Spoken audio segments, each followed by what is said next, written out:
महाविकास आघाडी आणि महाविकास आघाडीमध्ये सामील असलेले पुरोगामी पक्ष यांच्या वतीनं बदलापूर, कलकत्ता, संपूर्ण देशामधल्या महिलांच्या अत्याचाराविरुद्ध 24 तारखेला महाराष्ट्र बंदची घोषणा करण्यात आली होती।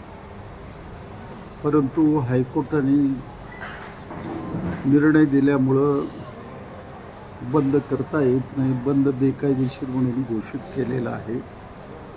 त्यामुळं मुंबईतल्या महाविकास आघाडीच्या नेत्यांनी उद्याचा बंद परत घेतलेला आहे। म्हणून सोलापूरच्या जनतेला मी आव्हान करत आहे, श्रमिकांना आव्हान करत आहे, उद्या बंदमध्ये सहभागी न होता शांततेने तुमचे व्यवहार सुरळीत ठेवा। सकाळी 10 ते 12 वाजेपर्यंत प्रमुख कार्यकर्ते पूनम गेटवर जमतील आणि तोंडाला काळ्या पट्ट्या लावून सरकारचा निषेध करतील। भविष्य काळामध्ये या महिलेचा सुरक्षेचा प्रश्न गंभीर बनलेला आहे। त्याला कशा पद्धतीनं संरक्षण द्यायचं याचा विचार नजीकच्या काळामध्ये आपल्याला करावं लागेल।